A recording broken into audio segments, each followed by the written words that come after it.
Good morning. We are here. Give us a moment.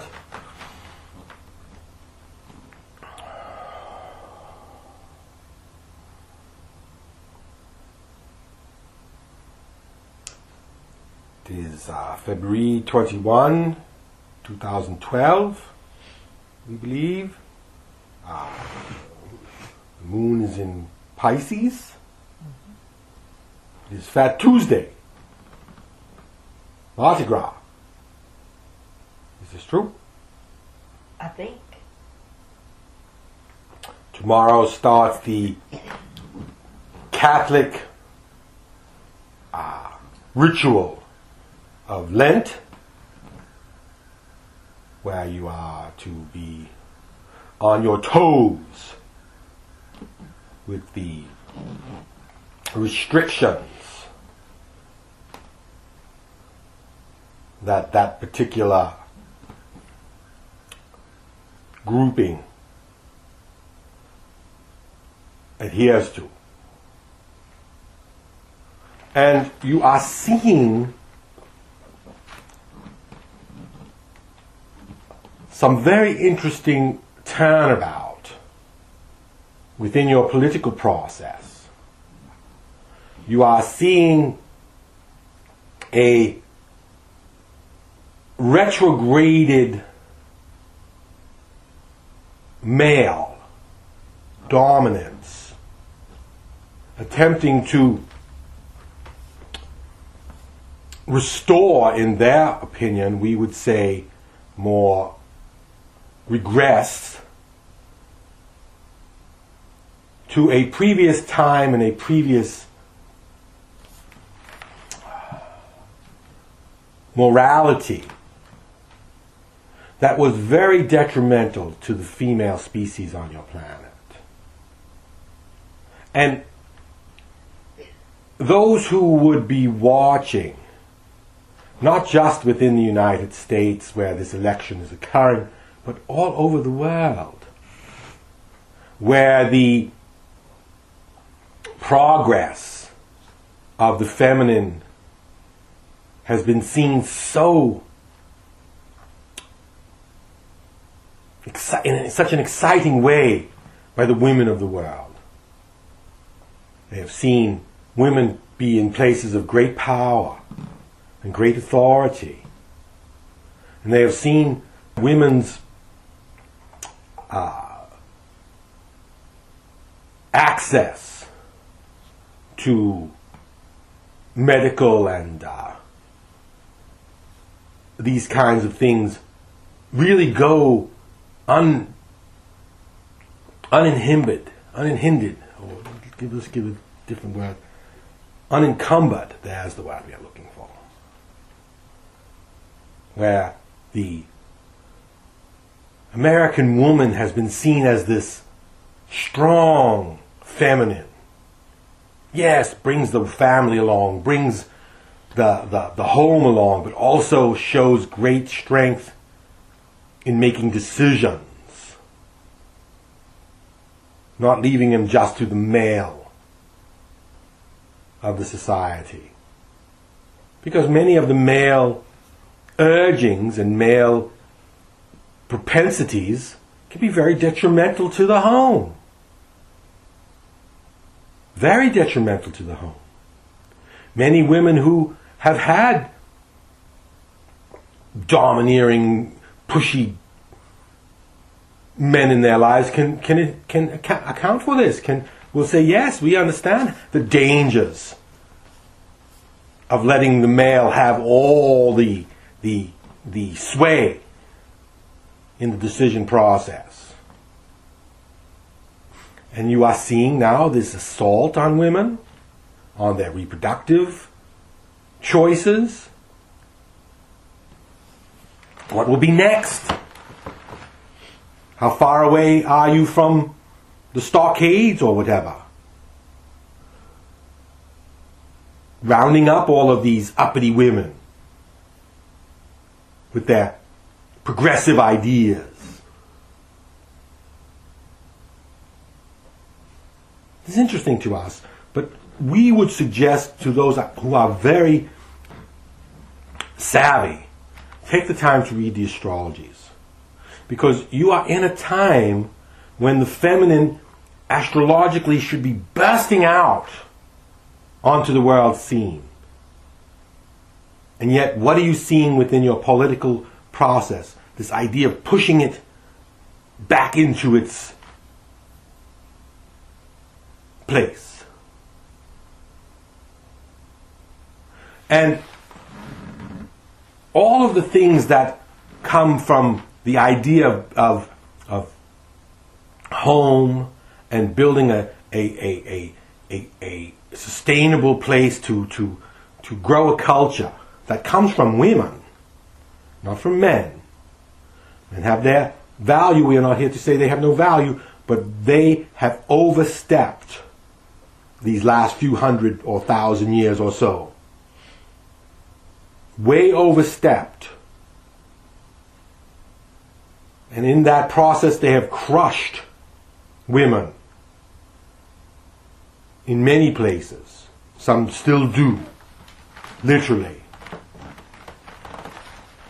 But here in America, where the women have been given the vote, and the women are in the workplace, are in the military, high corporate places, they're on the assembly lines, they are your doctors, they are your teachers. Here in America, where women have been given so much, they will not go back. You cannot stop that tide with one little stick. You can try. Go out into the ocean someday with a stick and try and hold back the tide. See where it gets you.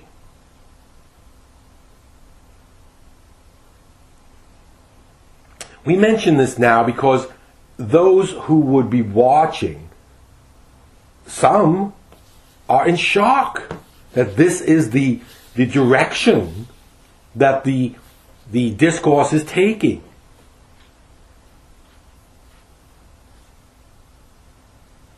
The idea that you should not be watching out for the abuses of the land and the water and the sky. That you should not be concerning yourself with the despoiling of the environment.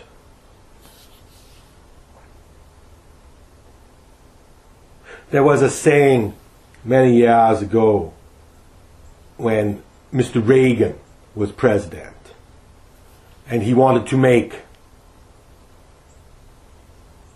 ketchup a vegetable on the menus for lunches. Preposterous. But that is what his grouping was trying to do.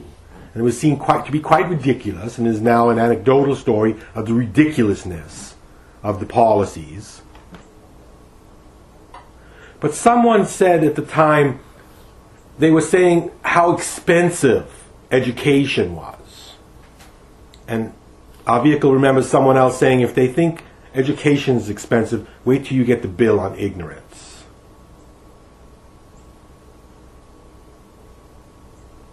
Well, that bill on ignorance is due. You are seeing it play out in your politics. You are seeing your ignorant population rallying around these individuals. Kind of all looking at each other like, what's going on around here? How can we go back to this place where we were in charge and we could do whatever we wanted and no one was watching to make sure we weren't doing things that were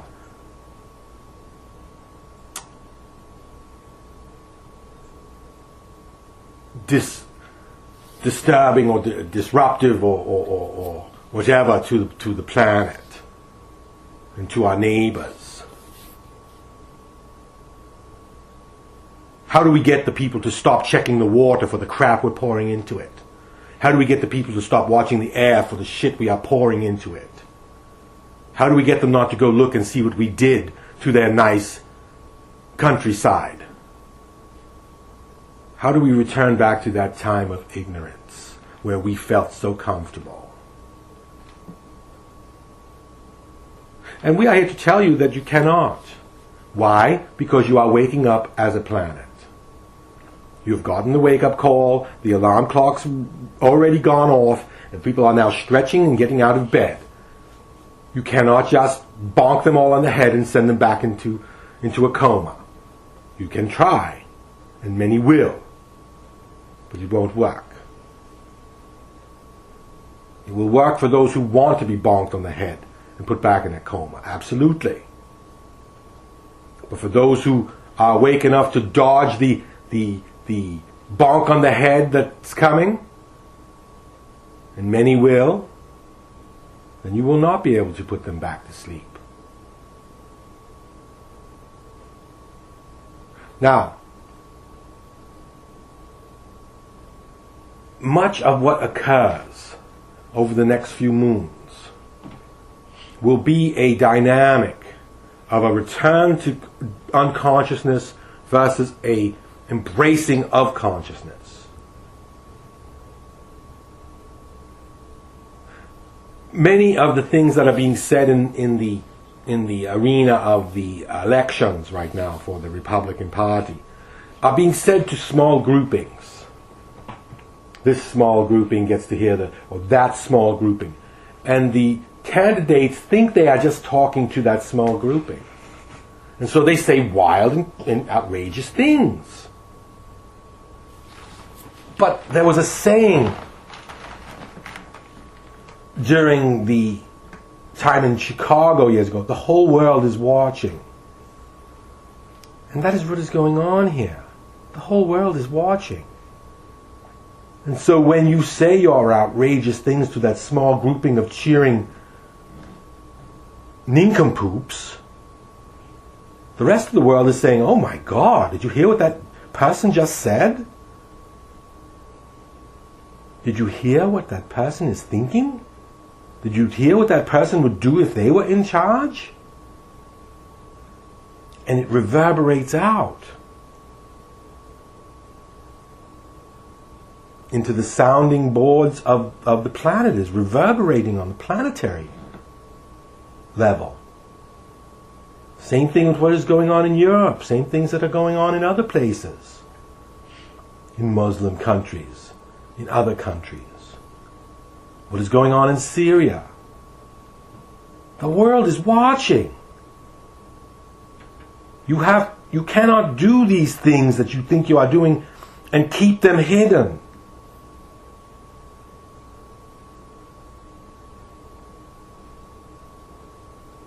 Whether the world acts or doesn't act, your dark secrets are not secret any longer.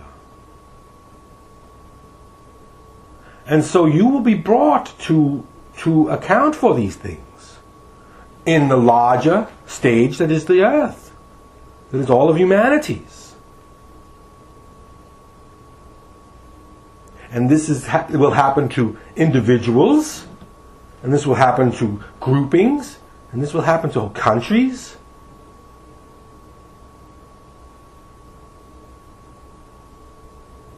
And so see yourself waking up and getting that cup of coffee and sitting down and really understanding what's been going on. See that happening. Because as a planet, as a culture, as a people, that is what is going on. And as more and more and more information comes out about what has been hidden from you, and what people really think, not what they tell you in front of you, but what they really think, then you will be able to make some decisions. Then you will be able to make educated decisions. Whether it is about how you go about getting energies, or how you go about dealing with cultures, different cultures, how you go about dealing men to women, women to men, what it means to be a person,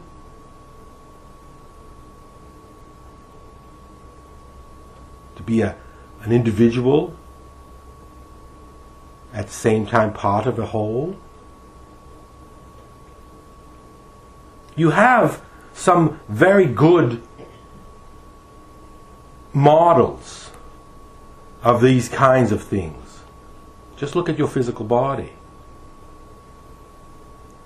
Think of all the individual parts of your physical body. The different cells, the different minerals and parts of you. Each different, but working together as a whole. If you cannot see that as a people, you are a example of what is above is what is below, then it is easy to separate yourselves into groupings and say, we are better than you, we are more important than you, you don't have a right to exist. But we would tell anyone who has seen body parts taken from someone, ask them how they're doing without the body part. Ask somebody without a gallbladder sometime, how's it going without the gallbladder? Ask somebody who lost a lung, how's it going with that half a lung? Ask someone who's had brain damage, how's it going with part of your brain gone?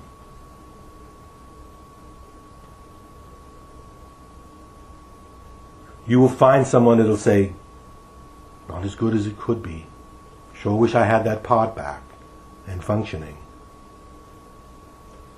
So see the world beginning to function. Because the body parts wake up. Isn't that what happens when you wake up? All your body parts were sort of dormant, and then you wake up and you begin to function. Look at someone who's been in a coma for a long time. They become very emaciated. They become very pale. Their body is not vibrant. And then they come out of the coma and they can start walking in the sun and they start eating solid food and they start exercising and exercising their mind and their intellect, and they return back to a place of health.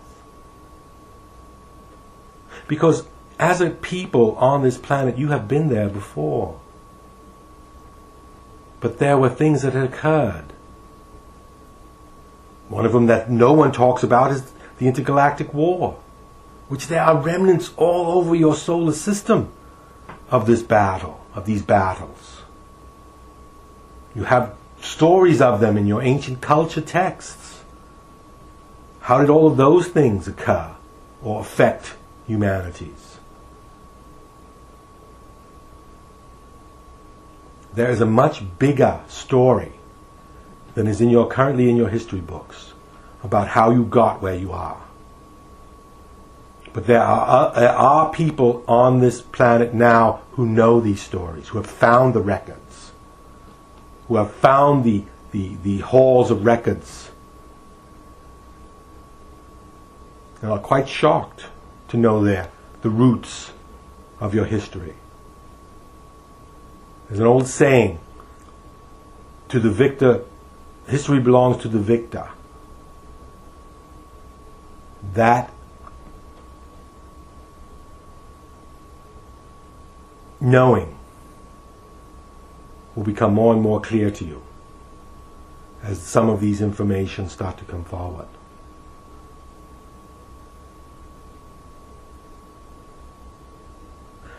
So, as you see the unfolding of this information in front of you, know two things. One, you've been there before, as a people and as an individual. This is not going to be all that new in the scheme of things. And you have survived it before. And you have even thrived beyond it before.